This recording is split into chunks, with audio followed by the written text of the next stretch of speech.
Hello friends, welcome to flexi teacher. આજે આપણે ધોરણ 10 વિજ્ઞાન નમૂનાનું પ્રશ્નપત્ર 2024-25નું સંપૂર્ણ સોલ્યુશનમાં વિભાગ સી ડિસ્કસ કરીશું. બરાબર, તો ચાલો આપણે શરૂ કરીએ. વિભાગ સીમાં પહેલું હેડિંગ જે આપણું હોય છે તે છે પ્રશ્નક્રમ 38થી 46 પૈકી કોઈપણ 6 પ્રશ્નોના 60થી 80 શબ્દોની મર્યાદામાં માગ્યા મુજબ ઉત્તર લખો. દરેક પ્રશ્નનો 3 ગુણ. મિત્રો, આપણી પાસે અહીંયા 3 માર્ક્સના પ્રશ્નોના જવાબ છે 38થી 46 ક્રમમાં, એટલે કે ટોટલ 9 પ્રશ્નો છે. એમાંથી કોઈ પણ 6 પ્રશ્નો આપણને આવડવા જોઈએ અને જવાબ આપણે 60થી 80 શબ્દોની મર્યાદામાં લખવાના છે. તો પહેલો પ્રશ્ન આપણે જોઈશું. પહેલો પ્રશ્ન આપણી પાસે છે વિઘટનની પ્રક્રિયા એટલે શું? કોઈપણ એક રાસાયણિક સમીકરણ દ્વારા સમજાવો. આપણે વિઘટનની પ્રક્રિયા એટલે શું એ સમજાવવાનું છે અને પછી કોઈ પણ એક વિઘટનની પ્રક્રિયા લેવાની છે જેનું રાસાયણિક સમીકરણ લખવાનું છે. બરાબર, તો આપણે શરૂ કરીએ. વિઘટન પ્રક્રિયા એ એક રાસાયણિક પ્રક્રિયા છે જેમાં એક સંયોજનને ઉર્જા આપવાથી તેનું 2 કે તેથી વધુ સરળ પદાર્થોમાં વિભાજન થાય છે. વિઘટન એટલે શું? વિઘટન એટલે એમાંથી વિઘટિત થઈને છૂટા પડે છે. એટલે કે એક સંયોજન હોય એનામાં રાસાયણિક પ્રક્રિયા થાય અને એમાંથી છૂટા પડે પદાર્થોમાં 2 કે તેથી વધુ હોય એવા સરળ પદાર્થોમાં એનું વિભાજન થતું હોય તો એને વિઘટનની પ્રક્રિયા કહે છે. આ કાઇન્ડ ઓફ સમજી લો કે સમજૂતી અથવા તો વ્યાખ્યા આપી કે આપણે વિઘટનની પ્રક્રિયા એટલે શું, તો એ આપણે એમને સમજાવ્યું. ઉદાહરણ, આપણને એક ઉદાહરણ આપવાનું કીધું છે ને એમાં પાછું રાસાયણિક સમીકરણ પણ છે જે આપણે પછીથી લખીશું. ઉદાહરણ છે ફેરસ સલ્ફેટના સ્ફટિકોને ગરમ કરવાથી તેઓ પાણી ગુમાવે છે અને તેમનો રંગ બદલાઈ જાય છે અને ત્યાર પછી તે ફેરિક ઓક્સાઇડ, સલ્ફર ડાયોક્સાઇડ અને સલ્ફર ટ્રાયોક્સાઇડમાં વિઘટિત થાય છે. તો આ આપણે એને ઉદાહરણ આપ્યું ફેરસ સલ્ફેટનું. ફેરસ સલ્ફેટના સ્ફટિકોને જ્યારે ગરમ કરીએ ત્યારે એમાંથી પાણી દૂર થાય છે અને તેનો રંગ બદલાય છે અને તે ફેરિક ઓક્સાઇડ, સલ્ફર ડાયોક્સાઇડ અને સલ્ફર ટ્રાયોક્સાઇડમાં એનું વિઘટન થતું હોય છે. હવે આપણે એનું રાસાયણિક સમીકરણ લખીએ તો રાસાયણિક સમીકરણ આ રીતનું છે. એની અંદર આપણે નામકરણ કરી દઈએ. તો પહેલું આપણે અહીંયા આગળ ડાબી સાઈડ જોઈશું તો અહીંયા આગળ આપણે ફેરસ સલ્ફેટ લીધેલું છે એને આપણે શું કર્યું છે? ગરમ કર્યું છે. તો આપણને શું મળ્યું છે? ફેરિક ઓક્સાઇડ મળેલું છે. ત્યાર પછી સલ્ફર ડાયોક્સાઇડ અને સલ્ફર ટ્રાયોક્સાઇડ આપણને ગેસ સ્વરૂપે મળેલ છે. તો આ વિઘટન થયું. ફેરસ સલ્ફેટનું વિઘટન થઈને 3 પદાર્થો આપણને અહીંયા મળી રહ્યા છે. અહીંયા આગળ તમે જોઈ શકો છો. એ જ વસ્તુ આપણે અહીંયા સમજાવી હતી કે ભાઈ ઉર્જા આપીએ ત્યારે 2 કે તેથી વધુ સરળ પદાર્થોમાં એનું વિભાજન થાય. આ સરળ પદાર્થો 3 સરળ પદાર્થોમાં એનું વિઘટન થયું છે. તો આ વિઘટનની પ્રક્રિયા છે. બરાબર, તો આ પ્રશ્ન આ રીતે તમે લખી શકો છો. તો ચાલો આપણે હવે નેક્સ્ટ ક્વેશ્ચન જોઈએ. Question number 39. 39મો ક્વેશ્ચન આપણને કહે છે આયનીય સંયોજનોના ગુણધર્મો સમજાવો. આયનીય સંયોજનોના ગુણધર્મો આપણે અહીંયા સમજાવવાના છે. તો આપણે શરૂ કરીએ. આયનીય સંયોજનો એવા સંયોજનો છે જેમાં ઘન અને ઋણ આયનો વિદ્યુત આકર્ષણ બળ દ્વારા બંધાયેલા હોય છે. અહીંયા આગળ આપણને એમ કહેવામાં આવ્યું છે કે ઋણ આયનો અને ધન આયનો એ વિદ્યુત આકર્ષણ બળ દ્વારા જે બંધાયેલા હોય એવા સંયોજનોને આયની સંયોજનો કહે છે. આયનીય સંયોજનોના કેટલાક મુખ્ય ગુણધર્મો નીચે મુજબ છે. મિત્રો, આપણે આ આયનીય સંયોજનોના ગુણધર્મો સમજીશું અને એ 2 ભાગમાં સમજીશું, ભૌતિક ગુણધર્મો અને રાસાયણિક ગુણધર્મો. તો સૌપ્રથમ આપણે ભૌતિક ગુણધર્મો જોઈ લઈએ. ભૌતિક ગુણધર્મોમાં પહેલું છે સ્ફટિક રચના. આપણે પહેલો એનો ગુણધર્મ સ્ફટિક રચનામાં જોઈશું. તો સ્ફટિક રચના કેવી હોય છે આયનીય સંયોજનોની? તો આયનીય સંયોજનોને સામાન્ય રીતે સ્ફટિક રચના ધરાવે છે. આ સ્ફટિકોમાં ધન અને ઋણ આયનો નિયમિત રીતે ગોઠવાયેલા હોય છે. બરાબર, તો તે સ્ફટિક રચના ધરાવે છે ને એ સ્ફટિક રચનામાં ધન અને ઋણ આયનો ગોઠવાયેલા હોય છે. બીજું એનું છે ગલનબિંદુ અને ઉત્કલન બિંદુ. તો આયનીય સંયોજનોમાં ગલનબિંદુ કેવું હોય છે? તો આયનીય સંયોજનોમાં ગલનબિંદુ અને ઉત્કલન બિંદુ ઊંચા હોય છે. આનું કારણ શું છે? તો આનું કારણ એ છે કે આયનીય સંયોજનોમાં ધન અને ઋણ આયનો વચ્ચેનું આકર્ષણ બળ મજબૂત હોય છે. બરાબર છે, એટલે એના ગલનબિંદુ આકર્ષણ બળ વધુ મજબૂત હોવાથી એનું ગલનબિંદુ અને ઉત્કલન બિંદુ બંને ઊંચા છે. ત્યાર પછી ત્રીજો ભૌતિક ગુણધર્મ છે દ્રાવ્યતાની દ્રષ્ટિએ. તો દ્રાવ્યતાની દ્રષ્ટિએ આયનીય સંયોજનો પાણીમાં સામાન્ય રીતે દ્રાવ્ય હોય છે. પાણીમાં આયનીય સંયોજનોના દ્રાવણના આયનો મુક્ત રીતે ફરે છે. તો આયનીય સંયોજનો અત્યાર સુધીમાં આપણે 3 જોયા. સ્ફટિક રચના જોઈ, તો સ્ફટિક રચના ધરાવે છે. ઋણ અને ધન આયનો નિયમિત રીતે એમાં ગોઠવાયેલા હોય છે.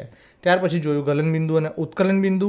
એના ગલનબિંદુ અને ઉત્કલન બિંદુ સામાન્ય રીતે કેવા હોય છે? ઊંચા હોય છે. અને એનું કારણ શું છે? તો ભાઈ એમાં આકર્ષણ બળ આયનો વચ્ચેનું, ધન અને ઋણ આયનો વચ્ચેનું આકર્ષણ બળ વધુ હોય છે, એટલે એમના ઉત્કલન બિંદુ અને ગલન બિંદુ ઊંચા રહેવાના છે. ત્યાર પછી દ્રાવ્યતા, પાણીમાં દ્રાવ્ય છે કે નહીં? તો હા, સામાન્ય રીતે પાણીમાં દ્રાવ્ય હોય છે. અને ચોથું આપણે જોવાનું છે વિદ્યુત વાહકતાની દ્રષ્ટિએ. વિદ્યુત વાહકતાની દ્રષ્ટિએ એમનો ગુણધર્મ શું છે? તો આયનીય સંયોજનોના ધન સ્વરૂપમાં વિદ્યુત વહન થતું નથી, ઘન સ્વરૂપમાં એમાં વિદ્યુત વહન થતું નથી. જો કે આયનીય સંયોજનોના દ્રાવણમાં આયનો મુક્ત રીતે ફરે છે અને તેથી આયનીય સંયોજનોના દ્રાવણ વિદ્યુતનું વહન કરે છે. હવે વિદ્યુત વાહકતામાં બે છે, સ્વરૂપ પ્રમાણે છે.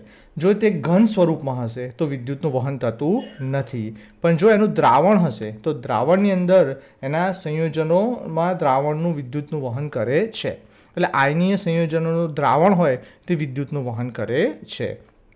આ આપણે ભૌતિક ગુણધર્મો જોયા. ભૌતિક ગુણધર્મો આપણે 4 રીતે જોયું: સ્ફટિક રચના, ગલન બિંદુ અને ઉત્કલન બિંદુ, ત્યાર પછી આપણે જોયું દ્રાવ્યતા, અને પછી જોયું વિદ્યુત વાહકતા.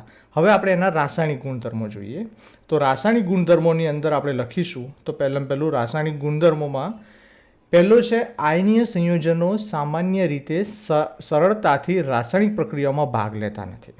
એટલે એકદમ સરળતાથી રાસાયણિક પ્રક્રિયામાં કરવામાં આવે તો તે સરળતાથી ભાગ લેતા નથી, એટલે કે એમના વચ્ચે રાસાયણિક પ્રક્રિયા સરળતાથી થતી નથી.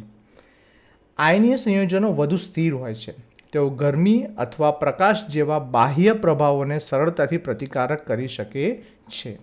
સ્થિર હોય છે એટલે કે એમાં ગરમી કે પ્રકાશ આવે એનો પ્રતિકાર કરે, એટલે ગરમી કે પ્રકાશની એટલી બધી અસર થતી નથી. સામાન્ય રીતે એ સ્થિર હોય છે.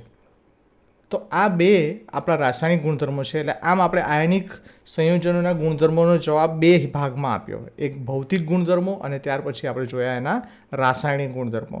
ભૌતિકમાં આપણે 4 ગુણધર્મો જોયા અને રાસાયણિકમાં એના 2 ગુણધર્મો જોયા. આમ આપણે ટોટલ 6 ગુણધર્મો જોયા, જે 3 માર્કનો આપણો પ્રશ્ન છે. હવે આપણે આગળનો 40મો પ્રશ્ન આપણે જોઈશું.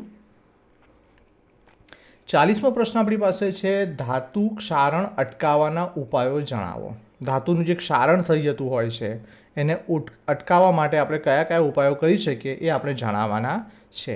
તો આપણે પહેલાં પોઈન્ટ લખી નાખીશું ધાતુ ક્ષારણ અટકાવવાના ઉપાયોમાં. પહેલું કેવી રીતે? તો રંગ કરીને. રંગ એક સુરક્ષિત પડ બનાવે છે જે ધાતુને હવા અને ભેજના સંપર્કથી બચાવે છે. આપણે જોયું હશે કે કોઈ પણ વસ્તુને કાટ લાગતી હોય તો આપણે જનરલી શું કરતા હોય? એની અંદર શું કરી દો? રંગ કરી દો, કલર કરી દો, એટલે આપણે એ કાટ ખાતી અટકી જશે. હવે એનાથી શું થાય? તો જુઓ, જ્યારે પણ એ ભેજ કે હવાનો સંપર્ક કોઈ પણ ધાતુ સાથે આવતો હોય ત્યારે ધાતુ શું કરતી હોય કે રાસાયણિક પ્રક્રિયા કરતી હોય, તો એના લીધે એનું ક્ષારણ થતું હોય છે. પણ એની પર જો આપણે રંગ લગાવી દઈએ તો શું થશે? ભેજ કે ઓક્સિજન છે, હવા છે, એ ધાતુ સુધી પહોંચે નહીં, એક વચ્ચે પડ બનાવી દે રંગ. આ શું કીધું છે? અહીંયા કીધું છે આપણે કે રંગ શું કરે છે? એક સુરક્ષિત પડ બનાવી દે છે. એટલે પડ બનાવી દે એટલે એનો શું થઈ જાય? હવા અને ભેજનો સંપર્ક શું થઈ જાય? અટકી જાય છે. બીજું છે તેલ લગાવીને.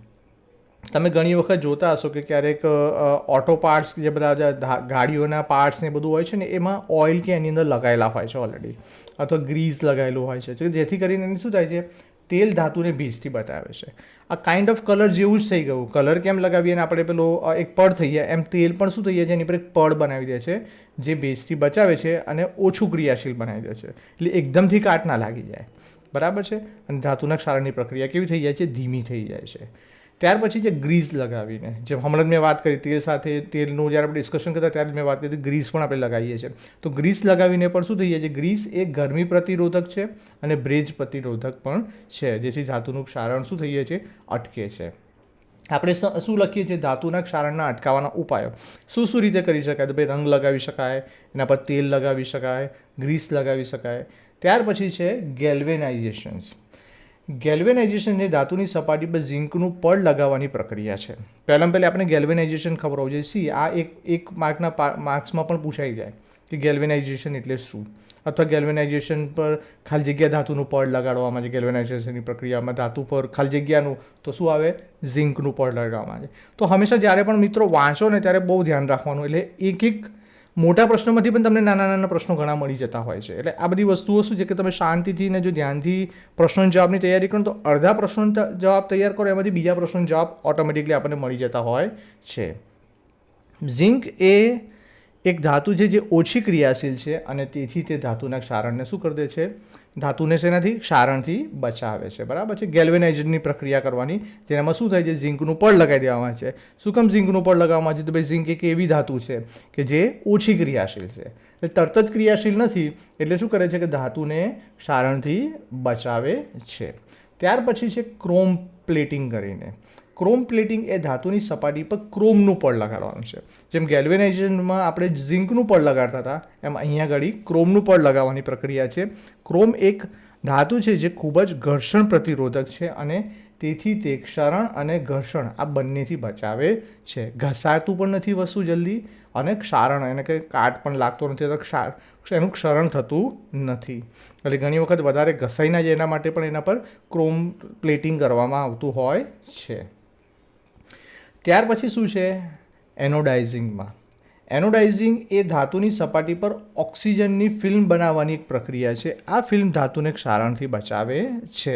એટલે તમે જોયું મિત્રો કે જેટલી પણ પ્રક્રિયાઓ છે એ બધી જ પ્રક્રિયાઓમાં અત્યાર સુધી તો એવું જ છે કે કંઈક ને કંઈક વસ્તુ લગાડવાની છે. રંગ લગાડ્યો, તેલ લગાડ્યું, ગ્રીસ લગાવ્યું. ત્યાર પછી ગેલ્વેનાઇઝિંગ, ક્રોમ અને એનોડાઇઝિંગ, આ ત્રણેય પ્રક્રિયામાં શું થયું, એની પર ગેલ્વેનાઇઝિંગમાં ઝિંકનું પડ લગાડ્યું આપણે, પછી ક્રોમ પ્લેટિંગમાં ક્રોમનું પડ લગાડ્યું, અને અહીંયા આગળ ઓક્સિજનની ફિલ્મ બનાવવાની પ્રક્રિયા હતી. બરાબર છે. હવે પછીનું શું છે, તો એના પછી છે મિશ્ર ધાતુ બનાવી.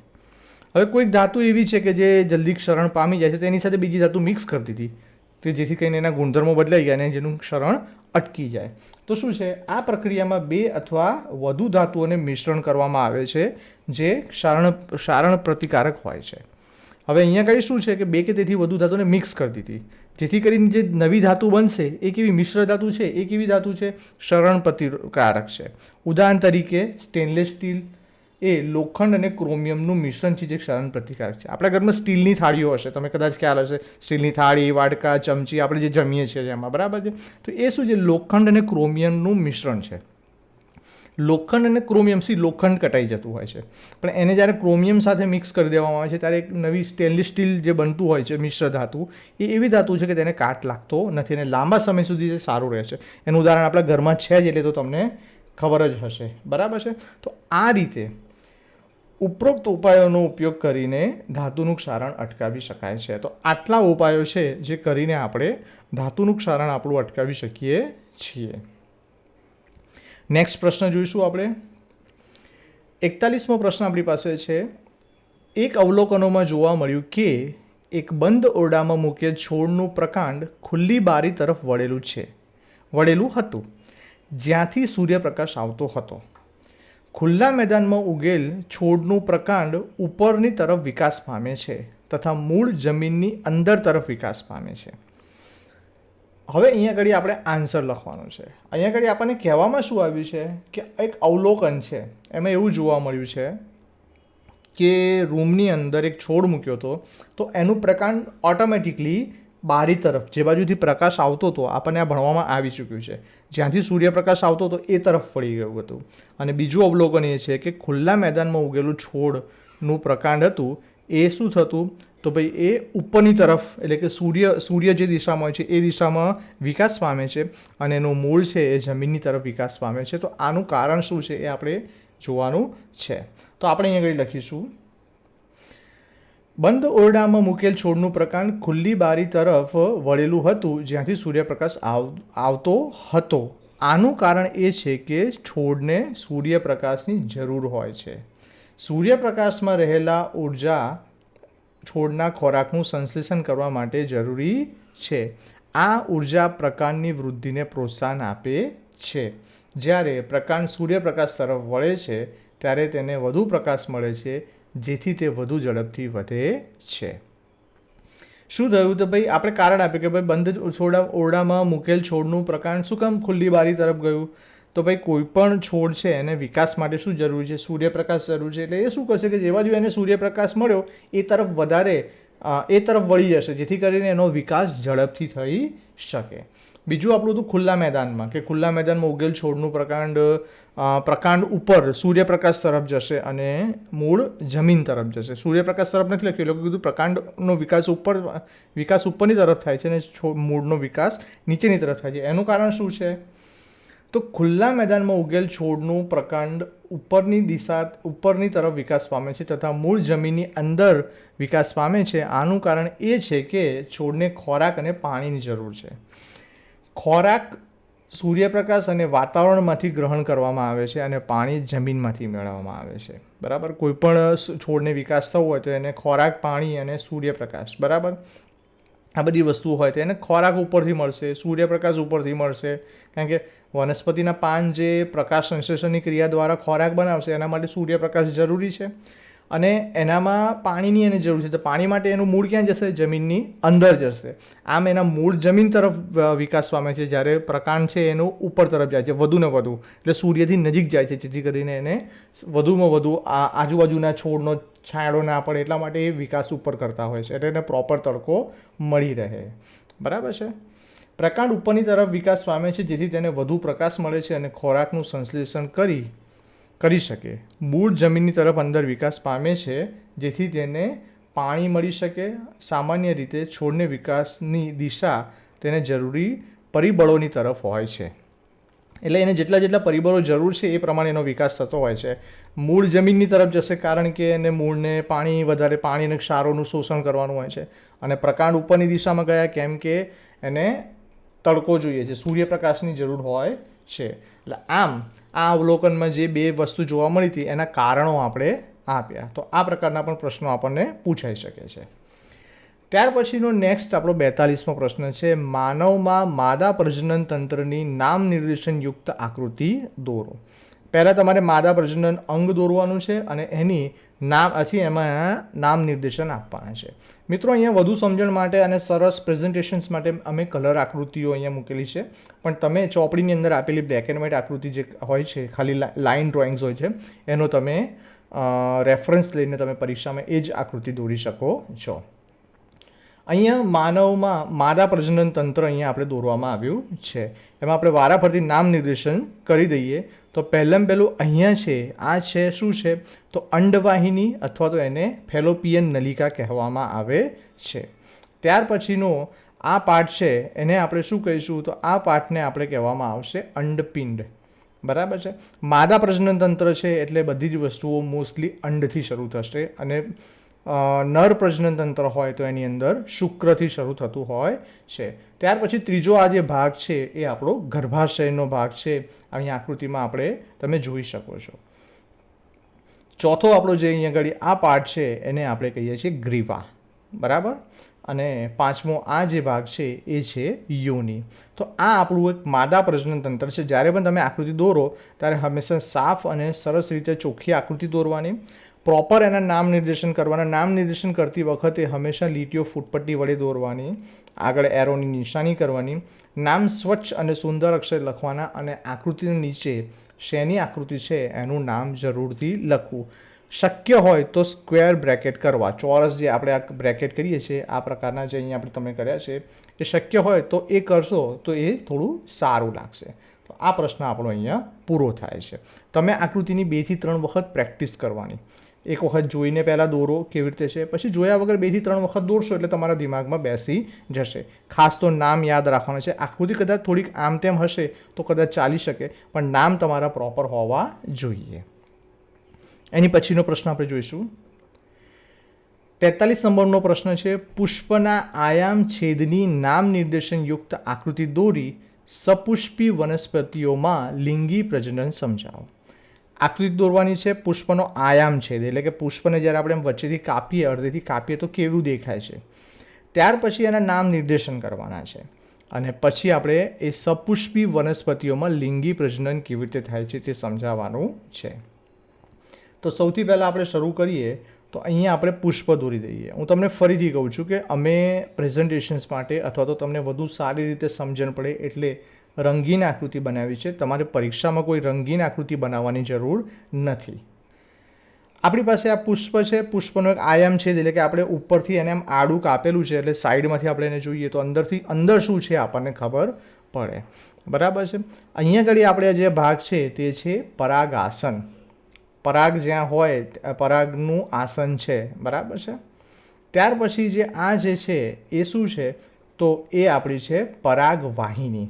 હવે મિત્રો અહીંયા પરાગાસન હોય છે એ ત્યાંથી પરાગને વહન કરવા માટેની જે નીચે વહન કરવા માટેની એ પરાગવાહિની છે, પરાગને ત્યાંથી નીચે અંદર લઈ જશે. ક્યાં લઈ જશે તો એ અહીંયા લઈ જશે અને એ શું છે આપણું અંડાશય. બરાબર છે. તો આ શું છે તો આ પુષ્પમાં કેવું છે, પુષ્પમાં આપણામાં કેમ નર અને માદા અલગ અલગ હોય છે એમ પુષ્પમાં નર અને માદા અલગ નથી હોતા. પુષ્પની અંદર એટલે કે વનસ્પતિની અંદર પુષ્પ જે છે એની અંદર નર અને માદા આ બંનેના અંગો એક સાથે આવેલા હોય છે. તો અત્યારે આપણે આ 3 અંગો જોયા, પરાગાસન, પરાગવાહિની અને અંડાશય. આ 3 શું છે તો આ 3 એ તમારા સ્ત્રી કેસર છે, એટલે કે માદા પ્રજનન અંગ કહી શકાય એને. બરાબર છે. ત્યાર પછી હવે આપણે આ બાજુ જોઈએ તો આ શું છે તો આ આપણું શું છે પરાગાશય. બરાબર છે. ત્યાર પછી શું છે કે આ આપણું જે છે એ છે પુકેસર તંતુ. અને પછી ત્રીજી વસ્તુ આપણે જોઈએ તો આ આપણું છે દલપત્ર. જે પુષ્પ હોય છે એની ઉપર પાંદડીઓ જે હોય છે એ દલપત્ર તરીકે ઓળખાય છે. ત્યાર પછી છે વજ્રપત્ર. હવે વજ્રપત્ર શું છે, જ્યારે કળી બંધ હોય ને ત્યારે પેલું જે લીલું લીલું ઉપર કવર હોય ને એને વજ્રપત્ર કહેવાય. પહેલે કળી ખુલે એટલે એની અંદરથી દલપત્ર નીકળે, દલપત્ર ધીમે ધીમે ખુલે એટલે આપણને ફૂલ દેખાય. એ ફૂલની વચ્ચે આ બધા અંગો હોય છે. બરાબર. હવે આપણે આગળ જોઈએ તો પરાગાશય અને પુકેસર તંતુ આ બંને ભેગા થશે એ પુકેસર છે. બરાબર છે. સ્ત્રી કેસર અને પુકેસર. બરાબર છે. એટલે કે પુષ્પની અંદર શું છે નર અને માદા આ બંને અંગો એક સાથે જ હોય છે. હવે આકૃતિ અહીંયા ઘડી આપણે તો ખબર પડી ગઈ. હવે આકૃતિનું આપણે નામ લખી દઈએ, પુષ્પનો આયામ છેદ. આ આપણું પુષ્પના આયામ છેદની આકૃતિ છે. હવે આપણને શું કીધું હતું, જો પુષ્પનો આયામ છેદની આકૃતિ બનાવવાની છે, નામ નિર્દેશનની આકૃતિ દોરવાની. અને હવે આપણને કીધું છે સપુષ્પી વનસ્પતિઓમાં લિંગી પ્રજનન સમજાવો. એટલે આપણે આ જ સપુષ્પી એટલે પુષ્પ ધરાવતી વનસ્પતિ એની અંદર પ્રજનન કેવી રીતે થાય છે એ આપણે અહીંયા સમજાવવાનું છે. તો આપણે આગળ એને સમજવાનો પ્રયત્ન કરીએ. તો શું છે તો ભાઈ સપુષ્પી વનસ્પતિમાં વજ્રપત્રો, દલપત્રો, પુકેસર અને સ્ત્રીકેસર જેવા પ્રજનન અંગો હોય છે, જેમાં પ્રજનન કોષો હોય છે. બરાબર. આપણે હમણાં જોયું કે આની અંદર આ બધા અંગો હોય છે જેની અંદર શું છે એ પ્રજનન અંગો કહેવાય. બરાબર. નર અને માદા આ બંને પ્રજનન અંગો એક જ સાથે એક જ ફૂલમાં હોય છે, જેમાં પ્રજનન કોષો હોય છે. સ્ત્રી કેસર પુષ્પના કેન્દ્ર સ્થાનમાં આપણે અહીંયા આગળ આ જે આખો આ પોર્શન જે કહેવાય તમારો એ સ્ત્રી કેસરની બધી વસ્તુઓ અંદર આવી જાય છે, આવેલું હોય છે. તે પુષ્પનું માદા જનનાંગ છે. માદા જનન અંગ એને ભેગું કર્યું છે, જનનાંગ છે, જે 3 ભાગોમાં બનેલું છે. આધાર કે તલીય પ્રદેશ ફૂલેલો ભાગ જે હોય છે એને આ જે છે એને આપણે શું કહે છે બીજાશય અથવા તો અંડાશય કહે છે. મધ્યમાં જે લાંબી નલિકા છે, આ વચ્ચે જે વળી નલિકા છે એને આપણે શું કહીશું તો એ આપણી પરાગવાહિની છે. અને અગ્રભાગ પર જે ઉપરવાળું આ જે છે એ પરાગાસન છે. બરાબર છે. હવે પરાગરજ દ્વારા ઉત્પન્ન થયેલો નરજન્યુ અંડાશયના અંડકોષ સાથે સંયુગ્મન પામે છે. હવે આ પરાગરજ જે અહીંયા આગળ હોતી હોય છે, આ પરાગરજ, એ પરાગરજ શું હોય છે તો પરાગાસનમાંથી થઈને પરાગવાહિનીમાંથી થઈને અહીંયા નીચે જાય છે. એટલે જે પરાગરજ, હવે આ પુષ્પની જ પરાગરજ આની અંદર જાય તો એને સ્વપરાગનયન, આપણે 2 વસ્તુ ભણેલા છે, સ્વપરાગનયન અને પરપરાગનયન. બીજા કોઈ પુષ્પની પરાગરજ અહીંયા આવે તો એને પરપરાગનયન કહેવાય. પણ એ જ પુષ્પની પરાગરજ એની અંદર જાય તો એને સ્વપરાગનયન કહેવામાં આવે છે. બરાબર. હવે બીજા પુષ્પની કેવી રીતે આવે તો પતંગિયા છે, જીવડા છે કે પક્ષીઓ છે કે આમ તેમ ઉડે અથવા તો હવા દ્વારા, તો આ રીતે એનું પરાગનયન થતું હોય છે. તો અહીંયા આગળ શું થયું કે એ પરાગરજ છે એ નીચે જાય અને આ બીજાશય અથવા તો અંડાશય જેને કહીએ છીએ ત્યાં જઈને એનું સંયુગ્મન કે ફલન થાય છે અને ફલિતાંડનું નિર્માણ થતું હોય છે. જેમાં નવા છોડ વિકાસ પામવાની ક્ષમતા હોય છે. હવે ફલિતાંડ જ્યારે એ પરાગરજ આમ થઈને અંદર નીચે બીજાશયમાં જાય અને એનું ફલન થાય છે અને પછી એ ફલિતાંડ બનતું હોય છે, જેમાં નવું છોડ એક બીજો છોડ ઉગાડવાની ક્ષમતા હોય છે. આમ પરાગરજને પુકેસરમાંથી પરાગાસન સુધી સ્થળાંતર થવાની જરૂરિયાત હોય છે. જે પરાગરજનું સ્થળાંતર તે પુષ્પના પરાગાસન પર જ થાય તો તેને સ્વપરાગનયન કહે છે. આપણે હમણાં જ જોયું, આ જ ફૂલની પરાગરજ છે અહીંયાથી ઉડીને એ જ ફૂલના નીચે બીજાશય કે અંડાશય સુધી પહોંચે તો એને કહેવાય સ્વપરાગ. સ્વ એટલે પોતાનું, સ્વપરાગનયન. પરંતુ એક પુષ્પની, આપણે શું કીધું, એક પુષ્પની પરાગરજ બીજા પુષ્પ પર સ્થળાંતરિત થાય ત્યારે એને શું કહેવાય, તો તેને પરપરાગનયન કહે છે. પરાગનયન બે પ્રકારના, સ્વપરાગનયન, પરપરાગનયન. એ જ પુષ્પની પરાગરજ એ જ પુષ્પના પરાગાસનમાંથી થઈને પરાગવાહિની થ્રુ થઈને નીચે બીજાશય કે અંડાશય સુધી જાય તો એને સ્વપરાગનયન. બીજા પુષ્પની કોઈ પણ પરાગરજ હોય એ ગમે તે રીતે પક્ષીઓના પગમાં ચોંટીને, પતંગિયાના પગમાં ચોંટીને કે હવા દ્વારા ઉડીને આ પરાગાસનમાં જઈ અને નીચેથી પરાગવાહિની થ્રુ જઈને નીચે બીજાશય કે અંડાશયમાં પહોંચે તો એને કહેવામાં આવે છે, અને ફલન થાય ત્યારે એને કહેવામાં આવે છે પરપરાગનયન. પર, બરાબર છે. તો આ રીતે આપણે આનું આટલું સમજ્યા. હવે આગળ જોઈએ તો એક પુષ્પથી બીજા પુષ્પ સુધી પરાગરજનું આ સ્થળાંતર કેવી રીતે થાય? હવા દ્વારા, પાણી કે પ્રાણી જેવા વાહકો દ્વારા થતું હોય છે. હવા દ્વારા પણ થઈ શકે છે, પાણી દ્વારા પણ થઈ શકે છે, અથવા તો કોઈ પ્રાણીઓ દ્વારા, જેની અંદર કીટકો આવી ગયા, મધમાખીઓ આવી ગઈ, પતંગિયા આવી ગયા, અલગ અલગ પક્ષીઓ આવી ગયા. તો આ બધા દ્વારા એનું પરાગવાહન થતું હોય છે. પરાગરજ એક જગ્યાએથી બીજી જગ્યાએ થતી હોય છે. પરાગરજનું યોગ્ય પરાગાસન પર પહોંચવા ઉપરાંત નરજન્યુ કે પૂજન્યુ એટલે કે પૂજન્યુ અંડાશયમાં આવેલા માદાજન્યુ કોષ સુધી પહોંચવું જરૂરી હોય છે. એટલે કે પરાગરજ અહીંયાથી જઈ અહીંયાથી અને અહીંયા નીચે સુધી પહોંચવી જરૂરી છે. હવે એ કાં તો પોતાના જ ફૂલ નહીં આવી શકે, કાં તો કોઈ બીજા ફૂલ નહીં આવી શકે, પણ અહીંયા નીચે સુધી પહોંચવી જરૂરી છે. કારણ કે ત્યાં સુધી પહોંચશે ત્યારે જ એનું ફલન થશે અને ફલન થઈને તે ફલિતાંડમાં ફેરવાશે, એનું નિર્માણ થશે. તેના માટે પરાગરજમાંથી એક નલિકા વિકાસ પામે છે અને તે નલિકા પરાગવાહિનીમાંથી થઈને અંડક કે બીજાંડ સુધી પહોંચે છે. બરાબર. આજે આપણે લાઈન કહીએ છીએ, આ નળી જે છે એ પરાગ નલિકા છે, જે નીચે અંડક અથવા તો અમે એને બીજાશય કહી શકો ત્યાં સુધી પહોંચે છે. તો એ શું છે? પરાગરજ રહી જતી હોય છે અને એને પરાગ નલિકા કહેવામાં આવે છે. આપણે કૌંસમાં લખેલું છે જેને પરાગ નલિકા કહે છે.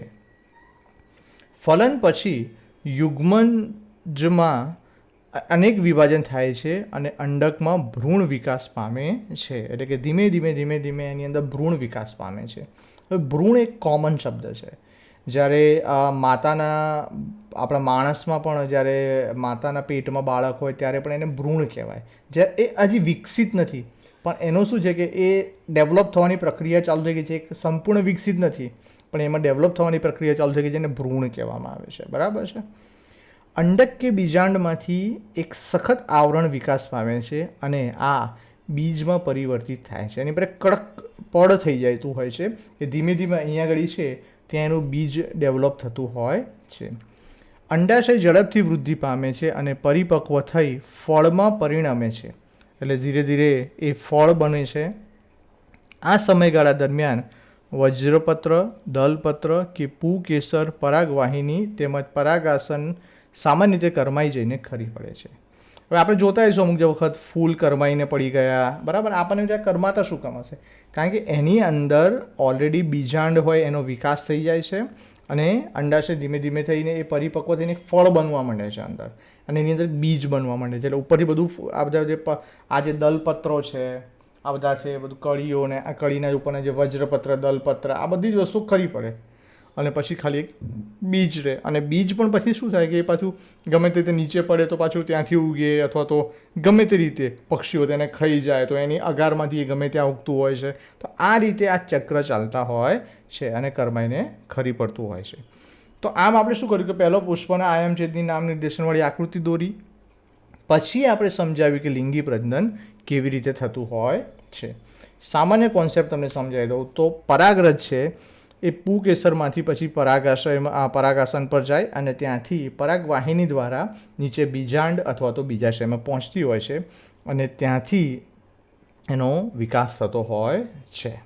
બરાબર. બીજ પછી ધીમે ધીમે બીજમાં એનો વિકાસ થાય અને પછી એ બીજ પાછું ઉગે અને પાછું ફરીથી એ બીજું ઝાડ બની શકતું હોય છે, જે પણ પુષ્પ હોય તેનું. તો અહીં આપણો આ પ્રશ્ન પૂરો થાય છે અને હવે આપણે નેક્સ્ટ પ્રશ્ન જોઈશું, પ્રશ્ન નંબર 44. 44મો પ્રશ્ન આપણી પાસે છે. 3 માધ્યમના વક્રીભવનાંક નીચેના કોષ્ટકમાં દર્શાવેલ છે. હવે મિત્રો આપણી પાસે 3 માધ્યમ આપેલા છે, માધ્યમ A, માધ્યમ B અને માધ્યમ C. એમના વક્રીભવનાંક આપ્યા છે. A માધ્યમનો વક્રીભવનાંક છે 1.6, B માધ્યમનો વક્રીભવનાંક છે 1.8 અને માધ્યમ Cનો વક્રીભવનાંક છે 1.5. હવે આપણને કીધું છે કે એક કિરણ A માધ્યમમાંથી B માધ્યમમાં પસાર થાય છે અને બીજું કિરણ B માધ્યમમાંથી C માધ્યમમાં પસાર થાય છે. તો પહેલું, ઉપરોક્ત બંને કિસ્સામાંથી કયા કિસ્સામાં વક્રીભૂત કિરણ એ લંબ તરફ વાંકું વળશે? બીજું આપણને કીધું છે ઉપરોક્ત કિસ્સામાંથી કયા કિસ્સામાં બીજા માધ્યમમાં પ્રકાશની ઝડપમાં વધારો થશે? બરાબર. આપણી પાસે બે સિચ્યુએશન છે. એક છે A માધ્યમમાંથી B માધ્યમમાં પસાર થાય છે એક કિરણ, અને બીજી સિચ્યુએશન છે કિરણ B માધ્યમમાંથી C માધ્યમમાં પસાર થાય છે. પ્રશ્ન આપણને બે પૂછવામાં આવ્યા છે કે ઉપરોક્ત કયા કિસ્સામાં વક્રીભૂત કિરણ જે છે એ લંબ તરફ વાંકું વળશે, અને બીજો પ્રશ્ન પૂછવામાં આવ્યો છે કે ઉપરોક્ત કિસ્સાઓ છે એમાંથી કયા કિસ્સામાં બીજા માધ્યમમાં જ્યારે કિરણ જશે ત્યારે એની ઝડપમાં વધારો થશે. અને ત્રીજો પ્રશ્ન આપણે પૂછવામાં આવે છે કે ઉપરોક્ત બંને કિસ્સાઓમાં તમારા જવાબનું કારણ આપો. એટલે ઉપરના બે પ્રશ્નોમાં આપણને પ્રશ્નો પૂછવામાં આવે છે કે ભાઈ પ્રશ્નો પૂછવામાં આવે છે અને એ પ્રશ્નો જે આપણે આપીશું એનું કારણ કે ભાઈ એ શું કામે આપણે એ પ્રશ્ન લખ્યો એનું જવાબ આપણે ત્રીજામાં આપવાનો છે. તો ચલો શરૂ કરી દઈએ આપણે. પહેલું કે જ્યારે કિરણ B માધ્યમમાંથી C માધ્યમમાં પસાર થશે ત્યારે વક્રીભૂત કિરણ એ લંબ તરફ વાંકું વળશે. બરાબર. આપણે પહેલો પ્રશ્ન જે પૂછ્યો હતો કે ભાઈ ક્યારે વળશે, તો ભાઈ આપણી પાસે બે સિચ્યુએશન્સ હતી, એમાંથી આ જે બીજી સિચ્યુએશન છે બીમાંથી Cમાં જશે, એટલે કે બીમાંથી Cમાં જશે ત્યારે તે લંબ તરફ વાંકું વળશે. કેમ લંબ તરફ વાંકું વળશે? કારણ કે વક્રીભવનાંક ઘટી ગયો. વક્રીભવનાંક એટલે વાંકું થવાનો અંક છે ઘટ્યો, એટલે એ સીધું થવા મળ્યું. સીધું થયું એટલે લંબ તરફ વાંક. હવે જેમ કે આપણે સમજીએ કે અહીંયા આમ કિરણ છે અને આ લંબ દોરેલો છે, તો આ કિરણ જે છે એ આમ જવાના જગ્યાએ આમ જશે, કારણ કે વક્રીભવનાંક ઓછો એટલે આમ, એટલે આ જે લંબ છે એની નજીક આવશે. એટલા માટે આ બી સિચ્યુએશન છે, આ બીજી સિચ્યુએશન છે, એમાં બીમાંથી જ્યારે Cમાં જશે ને ત્યારે તે લંબ તરફ વાંકું વળશે. હવે આપણને શું કીધું છે બીજો પ્રશ્ન કે ઉપરોક્ત કયા કિસ્સામાં બીજા માધ્યમમાં પ્રકાશની ઝડપમાં વધારો થશે? તો અહીંયા લખ્યું છે બીજા કિસ્સામાં જ્યારે બીમાંથી Cમાં જશે, માધ્યમમાં પસાર થશે ત્યારે બીજા માધ્યમમાં પ્રકાશની ઝડપમાં વધારો થશે. કેમ? બંનેમાં સેમ જ આવે છે. કારણ કે જ્યારે પ્રકાશનું કિરણ છે એ આમ વાંકું જતું હોય એમાંથી આમ સીધું જાય, હવે સીધું જશે એટલે બહાર ફટાફટ, અને સીધી એટલે સીધું જાય એટલે એની સ્પીડ વધી જાય. વાંકું જાય એટલું એને વધારે અંતર કાપવું પડે, બરાબર છે. પણ જ્યારે સીધું જ જાય ત્યારે એનું શું થઈ જાય કે એની સ્પીડ વધી જાય, એટલે ઝડપમાં ક્યારે વધારો થશે? બીમાંથી Cમાં. અને સીધું ક્યાં થાય છે? તો સીધું જ્યાં વક્રીભવનાંક ઘટે છે ત્યાં સીધું થાય છે. એટલે આ સિચ્યુએશન્સની અંદર જ પ્રકાશને જ્યારે બીજા માધ્યમમાં પ્રકાશ ઘૂસશે ત્યારે પ્રકાશનું કિરણ જશે ત્યારે એની ઝડપમાં શું થશે? વધારો થશે. હવે આના માટેના આપણને કારણો આપવાના છે, એટલે લખીએ કે ઉપરોક્ત બંને કિસ્સામાં પ્રથમ માધ્યમો બીજા બીજા માધ્યમના વક્રીભવનાંક કરતાં ઓછો છે. હવે આ બંને કિસ્સા આપણે જોયા, એમાં બંને કિસ્સા એટલે બંને એક જ છે. આપણે આ જ કિસ્સો બંને પ્રશ્નો માટે આપણો સાચો બને છે, બરાબર છે. હવે એમાં શું છે કે આનો વક્રીભવનાંક કરતાં આનો વક્રીભવનાંક શું થાય છે? ઘટે છે. આમ પ્રથમ માધ્યમમાં પ્રકાશની ઝડપ બીજા માધ્યમમાં પ્રકાશની ઝડપ કરતાં શું થઈ જશે? વધુ થશે. આનાથી પ્રકાશનું વક્રીભવન થાય છે અને વક્રીભૂત કિરણ એ લંબ તરફ શું થાય છે? વાંકું વળે છે. બીજા માધ્યમમાં પ્રકાશની ઝડપ વધવાનું કારણ એ છે કે બીજા માધ્યમમાં પ્રકાશના કણો વધુ દૂર છે. આમ પ્રકાશના કણો વચ્ચેનું અંતર વધુ હોવાથી પ્રકાશની ઝડપ શું થશે? વધી જશે. બરાબર છે. તો આ પ્રકારના પ્રશ્નો પણ પૂછાઈ શકે. એટલે આપણે હંમેશા મિત્રો શું કરવાનું, જ્યારે પણ તમે કોઈ પણ વિશે ભણતા હોય, કોઈ પણ ટૉપિક છે એના વિશે ભણતા હોય, તો એ ટૉપિકને મગજમાં બરાબર યાદ રાખવાની, સમજવાની કોશિશ કરવાની, રાધર દેન પ્રશ્નો ગોખવાની. હું ક્યારેય પણ પ્રશ્નો ગોખવામાં ની તરફેણમાં નથી કે અમુક વિદ્યાર્થીઓ શું કરે છે કે ફટાફટ ગોખી નાખો ને આખું ગોખી નાખો. પણ તમે એક સમય ગોખશો. અત્યારે કદાચ તમારી પાસે આ વક્રી ભવનાંક છે, એનું તમારી પાસે થોડું નોલેજ છે, તો તમે ગોખીને યાદ રાખી રાખશો. હવે તમે કાલે સાયન્સ લેશો ત્યારે આનામાં વધારે ડિટેલમાં ભણવાનું આવશે. તમે જ્યારે આગળ વધશો, દરેક વસ્તુ અત્યારે શું છે, દરેક વસ્તુ 8મામાં ભણવામાં આવે, 9મામાં ભણવામાં આવે, ત્યારે જો બરાબર તમે ધ્યાન આપેલું હોય ને તો શું થાય કે તમને 10મામાં વાંધો ના આવે. 10મામાં તમે પ્રોપર સમજશો કોઈ પણ ટૉપિકને. નવો કોઈ પણ ટૉપિક 10મામાં ઇન્ટ્રોડ્યુસ થતો હોય ત્યારે તમારે બહુ ધ્યાનથી સમજવાની જરૂર છે. ઘણી વખત લોકો સ્કીપ કરે છે, અમુક વખત એવું કહે છે કે ઓકે આ કોર્સમાં નથી. આ બધી વસ્તુઓ પણ ચક્કરમાં નહીં પડશો. કોર્સમાં હોય ના હોય કે પરીક્ષામાં પૂછાવાનું હોય, પરીક્ષાલક્ષી તૈયારી કરતાં જ્ઞાનલક્ષી તૈયારી કરવી બહુ જરૂરી છે. તમે આજે પરીક્ષામાં નથી પૂછવાનું, પણ કાલ ઉઠીને આ કોન્સેપ્ટ બધી જગ્યા પર વપરાશે ત્યારે તમને નહીં આવડે. એટલે હંમેશા વસ્તુ સમજવાનો પ્રયત્ન કરવો રાધર દેન ગોખવાનો. કોઈ મોસ્ટ આઈએમપી કે બસ આટલું જ પૂછીશું ને આટલામાંથી આવી જશે ને આ બધાની પાછળ નહીં ભાગવું જોઈએ. જોકે હાલાકી અત્યારે ટ્રેન્ડ બની ગયો છે, પણ એ ન કરવું જોઈએ. કારણ કે એનાથી શું થશે, હાલ પૂરતા ટકાવી હશે પણ તમે ક્યાંક તો અટકશો જ. આજની સિચ્યુએશન્સમાં તમે એમ નીકળી દેશે કે ઓકે થઈ ગયું, પણ તમે ક્યાંક તો અટકશો જ. એના સિવાય તો કારણ કે સમજ્યા સિવાય કોઈ વસ્તુ તમે દરેક વસ્તુ ગોખી નહીં શકો. કેટલું ગોખશો, તમારા દિમાગની એક લિમિટ આવી શકે છે. આગળ 45મો પ્રશ્ન જોઈએ. 45મો પ્રશ્ન આપણી પાસે છે, અંતર્ગોળ અરીસાના મુખ્ય કેન્દ્ર પર મૂકેલી વસ્તુ માટે મળતા પ્રતિબિંબની કિરણાકૃતિ દોરો. અંતર્ગોળ અરીસો છે અને એના પર વસ્તુ મૂકેલી છે મુખ્ય કેન્દ્ર F ઉપર. તો આપણે એનો આન્સર લખીએ. તો સૌપ્રથમ તો પહેલાં બેસિક આકૃતિ બનાવી દઈએ. હવે મુખ્ય કેન્દ્ર F ઉપર આપણે વસ્તુ મૂકવાની છે, એટલે અહીંયા આપણે વસ્તુ મૂકી દીધી. વસ્તુનું નામ આપી દઈશું A અને B આપી દઈશું. હવે શું છે કે પહેલું કિરણ જે છે એ પેરેલલ એક જવા દઈએ, મુખ્ય અક્ષને સમાંતર એક કિરણ પસાર કરીએ. મુખ્ય અક્ષને સમાંતર કિરણ જે પસાર કરીશું એ શું થશે, તો એ પાછું Fમાંથી જ પસાર થશે. એટલે અથડાઈને પરાવર્તિત થઈને તે Fમાં પસાર થશે. બીજું કિરણ છે એ Cમાંથી પસાર થવું જોઈએ. હવે Cમાંથી પસાર થવું જોઈએ એટલે તમે અહીંયાથી આમ કરીને આમ જવું જોઈએ. એટલે આપણે એ જ દિશામાં જવા દઈએ, જે અથડાઈને પાછું એ જ દિશામાં Cમાંથી પસાર થશે. હવે તમે અહીંયા જોશો તો આ કિરણો અહીંયા ભેગા થતા નથી. આપણને કીધું છે કે પ્રતિબિંબ કેવી રીતે મળે, ક્યાં મળે એની આપણે આકૃતિ દોરવાની છે, પણ હવે પ્રતિબિંબ તો અહીંયા ભેગું થતું જ નથી. એટલે બહુ દૂર ક્યાંક ભેગું થતું હશે અનંત અંતરે. એટલે આપણે પ્રતિબિંબ લખી નાખીશું અનંત અંતરે. બરાબર છે. તો આ આપણી આકૃતિ દોરાઈ ગઈ અને આની અંદર પ્રતિબિંબ આપણને અનંત અંતરે મળશે. 46મો પ્રશ્ન આપણી પાસે છે, સુવાહકનો અવરોધ જેની પર આધાર રાખે છે તે પરિબળોનો અભ્યાસ કરતા પ્રયોગના અંતે નીચે મુજબના અવલોકનો જોવા મળ્યા. હવે સુવાહકનો તાર જેના પર આધાર રાખે છે એ પરિબળોનો અભ્યાસ કર્યો છે અને એના માટે આપણને શું અવલોકનો જોવા મળે એ જોઈએ. તો અહીંયા આગળ પહેલું આપણને કહેવામાં આવે છે કે તારની લંબાઈ બમણી કરીને તો એ મીટરનો અવલોકન તારની મૂળ લંબાઈ વખતે હતું એના કરતાં અડધું થઈ ગયું. એટલે તારની લંબાઈ જો ડબલ કરી દીધી તો એ મીટર પર જે વિદ્યુત પ્રવાહનું મૂલ્ય હતું એ અડધું થઈ ગયું. બરાબર. બીજું અવલોકન છે, પરિપથમાં સમાન લંબાઈનો જાડો તે જ દ્રવ્યનો બનેલો તાર વાપરતા વિદ્યુત પ્રવાહનું મૂલ્ય વધ્યું. સપોઝ કોપરનો તાર આપણે લઈએ અને એની અંદર આપણે વિદ્યુત પ્રવાહ પસાર કરીએ છીએ. હવે એની અંદર શું કહ્યું કે એ જ દ્રવ્યનો આપણે તાર જાડો કરી દીધો. જાડો તાર કરી દીધો એટલે વિદ્યુત પ્રવાહનું મૂલ્ય વધી ગયું, એટલે વધારે વિદ્યુત પ્રવાહ પસાર થઈ શક્યો એની અંદર. એટલે એનો મતલબ આમાંથી શું જોવા મળ્યું, જાણવા મળ્યું કે જેમ જો પહેલા અવલોકનમાંથી આપણને શું મળ્યું કે લંબાઈ બમણી કરી તો એ મીટર પર એનું મૂલ્ય, વિદ્યુત પ્રવાહનું મૂલ્ય અડધું થઈ ગયું. એટલે લંબાઈ વધી તો એ મીટરનું મૂલ્ય અડધું થઈ ગયું. બીજું મળ્યું કે જો જાડો કર્યો તો વિદ્યુત પ્રવાહનું મૂલ્ય વધી ગયું. ત્રીજું આપણે જોઈએ, ત્રીજું શું છે તો સમાન લંબાઈ પરંતુ 8 છેદનું ક્ષેત્રફળ અલગ અલગ ધરાવતા તેવા તાર વાપરતા એ મીટરનું અવલોકન બદલાય છે.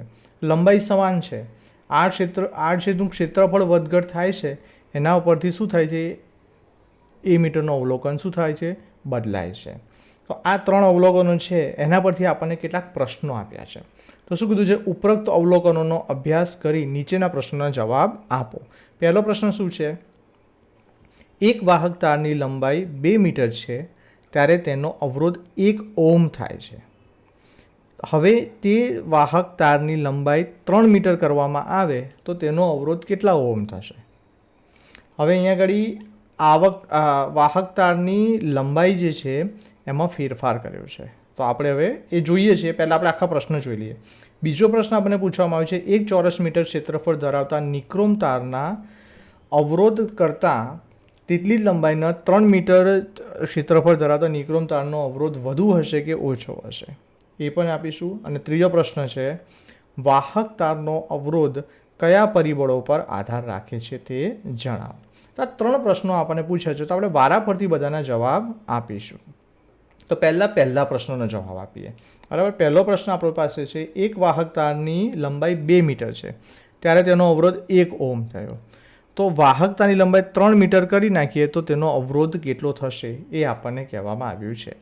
સિમ્પલ છે. 2 હતો તો આ 1 છે, એનો મતલબ 2ના અડધા 1 છે. તો 3 મીટરના અડધા કેટલા થશે? 3ના અડધા થાય 1.5, 1.5. તો અહીંયા લખીશું, વાહક તારની લંબાઈ 3 મીટર કરવામાં આવે તો તેનો અવરોધ 1.5 એટલે કે 1.5 ઓહ્મ થશે. બીજો પ્રશ્ન આપણે જોઈએ. તો બીજો પ્રશ્ન હતો, 1 ચોરસ મીટર ક્ષેત્રફળ ધરાવતા નિક્રોમ તારના અવરોધ કરતાં તેટલી જ લંબાઈના 3 ચોરસ મીટર ક્ષેત્રફળ ધરાવતા નિક્રોમ તારનો અવરોધ વધુ હશે કે ઓછો હશે? બરાબર. અહીંયા આપણને એવું પૂછવામાં આવ્યું છે કે એનો અવરોધ વધશે. 1 ચોરસ મીટરની જગ્યા પર 3 ચોરસ મીટર કરવામાં છે. અહીંયા આપણે આ રહ્યું અવલોકન આપણી પાસે કે પરિપથમાં સમાન લંબાઈનો પણ જો જાડો તેજ દ્રવ્યનો બનેલો તાર વાપરીએ તો વિદ્યુત પ્રવાહનું શું થાય છે? મૂલ્ય વધે છે. અહીંયા 1 ચોરસ મીટર ક્ષેત્રફળ હતું, જગ્યાએ 3 ચોરસ મીટર ક્ષેત્રફળ કરીએ તો એનું અહીંયા આગળ વિદ્યુત પ્રવાહનું મૂલ્ય વધે એટલે અવરોધ શું થતો હશે? ઓછો થતો હશે. પણ છતાં આપણે જોઈ લઈએ તો 1 ચોરસ મીટર ક્ષેત્રફળ ધરાવતા નિક્રોમ તારનો અવરોધ કરતાં તેટલી જ લંબાઈના 3 ચોરસ મીટર ક્ષેત્રફળ ધરાવતા નિક્રોમ તારનો અવરોધ શું થાય? ભાઈ તાર આપણે ખબર છે જાડાઈ વધી જાય એટલે વિદ્યુત પ્રવાહ વધશે. વધે એટલે અવરોધ ઘટી જાય. બરાબર. એટલે અવરોધ શું થશે? ઓછો હશે. બરાબર છે. કારણ કે આપણું આ બીજું અવલોકન આપણને કીધું જ હતું કે વિદ્યુત પ્રવાહનું જેમ જાડો થાય છે એમ આમ એમાંથી હવે આમ તાર જેટલો જાડો હોય ને આ પાતળો હોય એટલે એમાં અવરોધ વધે અને આમાં જેમ જેમ મોટો થાય એમ વધુ વિદ્યુત પ્રવાહ પસાર થશે એટલે અવરોધ ઘટતો જશે. બરાબર છે. ત્રીજો પ્રશ્ન આપણી પાસે શું હતો? ત્રીજો પ્રશ્ન હતો કે વાહક તારનો અવરોધ કયા પરિબળો પર આધાર રાખે છે? એટલે કોઈ પણ તાર છે એ એનામાંથી વાહક વિદ્યુત પ્રવાહ પસાર થાય છે તો કઈ બાબતો પર આધાર રાખે છે? પહેલી વસ્તુ આવે છે એની લંબાઈ. વાહકના તારની લંબાઈ વધારવાથી તેનો અવરોધ વધે છે. બરાબર છે. એટલે કે અહીંયા આગળ એવું કીધું છે કે અવરોધ કયા પરિબળો પર આધાર રાખે? તો પહેલું છે કે તાર કેટલો લાંબો છે એના ઉપર આધાર રહે. જેમ લંબાઈ વધે એમ એનો અવરોધ શું થશે? વધશે. અને વાઇસ વર્સા છે કે જો ઘટાડીએ તો ઘટી જશે. બરાબર છે. એટલે પહેલી વસ્તુ પર આધાર રાખે છે એ છે લંબાઈ. બીજું શું છે? બીજું છે આડછેદનું ક્ષેત્રફળ. એટલે કે આ જે છે આ તો કેટલું ક્ષેત્રફળ છે આ, એમ પછી આ મોટો થાય અને પાતળો અને જાડો તાર હોય એના પર પણ વધતું હોય છે. જેમ જેમ આપણે હમણાં જ જોયું કે જેમ આપણે જાડો કરીશું એમ અવરોધ શું થઈ જશે? ઘટી જશે. એટલે આડછેદનું ક્ષેત્રફળ એ બીજો પોઈન્ટ છે જેની પર આધાર રાખે છે અવરોધ. કે વાહક તારના આડછેદનું ક્ષેત્રફળ વધારે તો એનો અવરોધ શું થઈ જાય છે? ઘટે છે. બરાબર છે. ત્રીજી વસ્તુ છે દ્રવ્યની પ્રકૃતિ. હવે એક તાર શેનો બનેલો છે?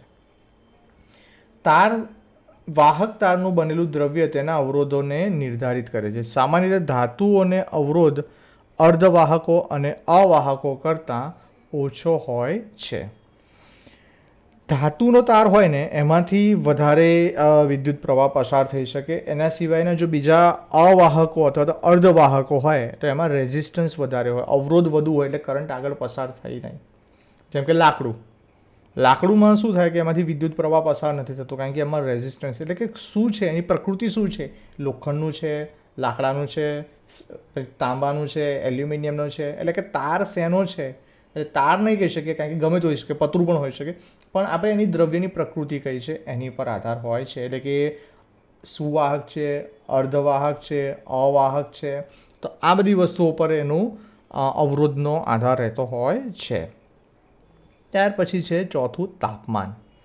એનું તાપમાન કેવું છે એની પર આવે તો વાહકના તારનું તાપમાન વધવાથી તેનો અવરોધ શું થઈ જાય છે, વધે છે. એટલે જેમ જેમ તાપમાન વધે એમ વધારે અવરોધે એને, એટલે કે એનો અવરોધ વધતો જાય છે. તો આમાં 4 વસ્તુઓ પર એક આધાર હોતો હોય છે. આપણે 3 પ્રશ્નોના જવાબ આપ્યા. પહેલા 2 પ્રશ્નો હતા એ કેલ્ક્યુલેટિંગ હતા, કે જેની અંદરથી આપણે કેલ્ક્યુલેશન્સ કરીને જે પહેલું અને બીજું એની પર આધાર રાખ્યો, અને બાકીનું જે હતું એ આપણે સમજૂતી આપવાની હતી કે ભાઈ અવરોધ કયા કયા પરિબળો પર આધાર રાખે છે. તો પહેલું લંબાઈ, ત્યાર પછી છે આડછેદનું ક્ષેત્રફળ, ત્યાર પછી છે દ્રવ્યની પ્રકૃતિ, અને પછી છે તાપમાન. આ 4 વસ્તુઓ પર અવરોધે આધાર રાખતો હોય છે. તો મિત્રો અહીંયા આપણા 38 થી 46 ક્વેશ્ચન્સ પૂરા થાય છે. બધા જ ક્વેશ્ચન્સને આપણે ડિસ્કસ કરેલા છે. અથવાના કોઈ પ્રશ્નો આપણે કાઢેલા નથી, જેથી કરીને તમને દરેક પ્રશ્નોની સમજણ સારી રીતે મળી શકે. આશા રાખીએ કે તમને બધી સમજણ પડી હશે. જે પણ તમને કોઈ પણ પ્રશ્નો તમને મગજમાં આવતા હોય તો તમે કમેન્ટ સેક્શન્સમાં અમને પૂછી શકો છો. અમે તેનો જવાબ આપવાનો પ્રયત્ન જરૂરથી કરીશું. અને જો તમને આ વિડીયો ગમ્યો હોય તો એને લાઈક જરૂર કરજો. લાઈક કરી અને ચેનલને સબસ્ક્રાઈબ કરી અને આગળ પણ બીજા વિદ્યાર્થીઓને તમે મદદ કરતા રહેજો. અમારી ફ્લેક્સી ટીચર એપ્લિકેશન્સ અમે બનાવેલી છે જે તમને બહુ જ ઉપયોગી થઈ શકે છે. તો તમે એપ્લિકેશન ઇન્સ્ટોલ કરી અને એનું સબસ્ક્રિપ્શન ખૂબ જ સસ્તું અમે સબસ્ક્રિપ્શન રાખેલું છે, એ તમે પરચેસ કરીને તમે એનો પણ તમે તમારા અભ્યાસને વધુ સરળ બનાવી શકો છો, વધુ સારી રીતે દરેક કોન્સેપ્ટ સમજી શકો છો. ફ્લેક્સી ટીચરમાં અમે ધ્યાન રાખીએ છીએ કે બને તેટલું બાળક સારી રીતે સમજે, ન કે તમે વધુ માર્ક્સની એક રેસમાં જોડાઓ. તો અમે આશા રાખીએ કે તમે વધુમાં વધુ અમારી આ ફ્લેક્સી ટીચરની યુટ્યુબ ચેનલને સબસ્ક્રાઈબ કરશો અને અમારી એપ્લિકેશન્સને વધુમાં વધુ સબસ્ક્રાઈબ કરી અને તમે સારી રીતે અભ્યાસ કરી શકશો. આશા રાખીએ તમને આ સેક્શન સી બરાબર સમજણમાં આવી ગયું હશે. આપણે નેક્સ્ટ વિડીયોમાં મળીશું જેમાં આપણે સેક્શન ડીનું ડિસ્કશન્સ કરીશું. Thank you.